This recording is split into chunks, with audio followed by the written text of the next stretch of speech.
Yeah, try that in a small town.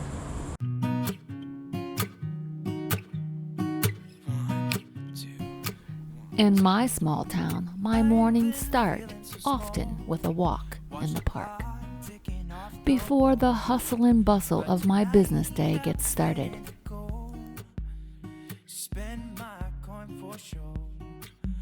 I'm gonna be myself, or I could be someone else. No one's stopping. Truman wants to know why we stopped.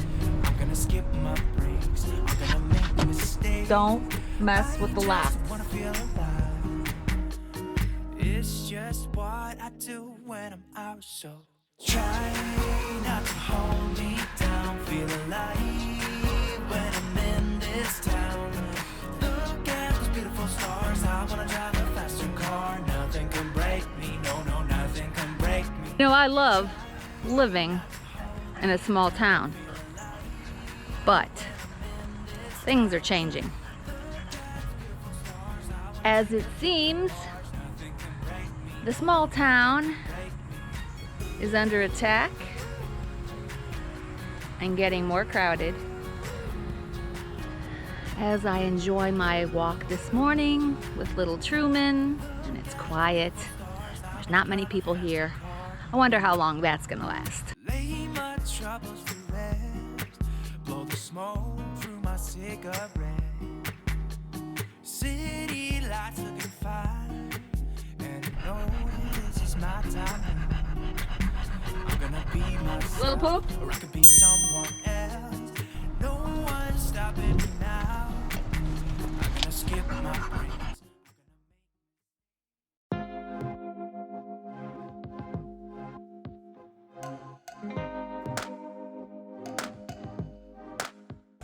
Small town America.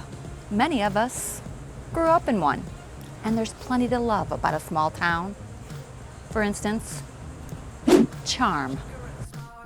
Charm, it means different things to different people. As a real estate broker, the definition of charm is used very often to describe a property or location. A property can be cute or charming, but it's also code for small. And if you're describing a small town, well, charm can mean many things.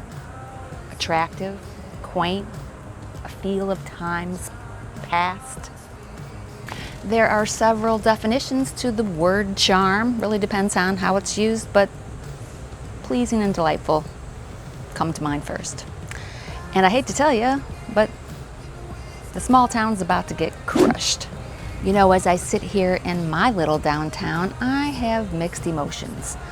Both feeling happy in my surroundings and sadness at the same time. Because in the back of my mind, I know everything's changing. And there's not a great deal I can do about it. Why don't we take a drive? Now, as I drive down one of the roads in my small town, I see change. A once all commercial area is now littered with apartments. I wish you knew how much you do for me. It is only you. Any green space that was once there has been reduced to concrete and parking spaces. I know you like it. It's time now, let's begin. Time now, let's begin. Now, the county that I live in, there are a high number of residents that are concerned about water runoff and how it affects our rivers and estuaries. And even people in government say that they're concerned, but their actions don't indicate that. As it seems, progress, or should I say profits, have trumped river water quality. You know, the hypocrisy is deafening.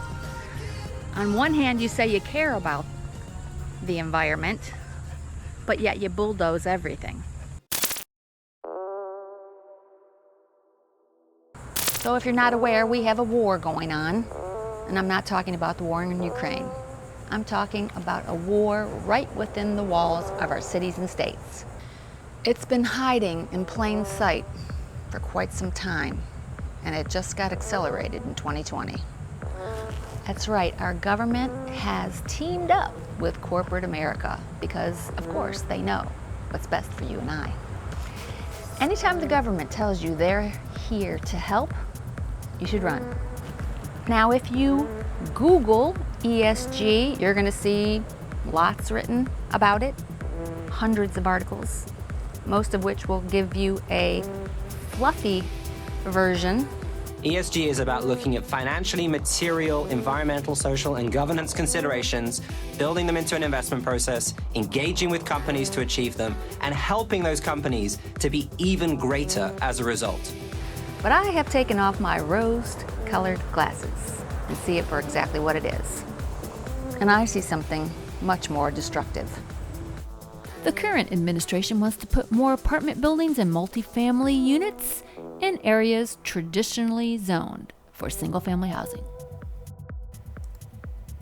ESG policies have already caused home insurance companies to drop out of some areas and raise rates in others. To be clear, there are hundreds of ESG policies, possibly thousands. It's actually overwhelming once you start reading about it. It's embedded in everything now. And to make sure you're complying with all of those ESG rules, they're going to track you with an ESG score. Wait a minute, what just happened? Why did they lose $9 billion in a week? Why did Bud Light just lose 28% of sales and it's not even slowing down? And all of a sudden they're coming back saying, no, we love our drinkers and we're not going to do this Dylan Mulvaney thing. And then ESG comes out and says, oh, you guys had a perfect score, Anheuser-Busch. But after the way you handled yourself with Dylan Mulvaney, we are lowering your score and they're so scared. So if you see all kinds of apartments being built in your town, there are many reasons for that. And some of it is developer greed. But it's also our government quietly pulling strings in the background. To combat the growing affordable housing shortage, some local governments have implemented inclusionary zoning policies, which aim to reduce the impact of exclusionary and single-family zoning practices. Another tactic used in the ESG program is withholding funds like grants to cities and states if they don't change their zoning. And don't think for a minute that they won't use that tactic against you. Enter digital currency. Now, I 110% believe we need more affordable housing, but these are not houses, they are apartments, and they are not affordable. Developers are building apartments under the cloak that they are affordable forms of housing. But this is not the case. So for now, the best I can do is make a video, of course, and bring awareness to the topic. Second, I can vote for someone who will reverse course on these policies. One thing we can all do is write our state representatives to express our concerns if you have them. I've done this on numerous occasions. Now I'm going to breathe in some of this beautiful small town charm while I can. And of course make your comments below because I love reading them. And hopefully I'll see you on my next video. Take care.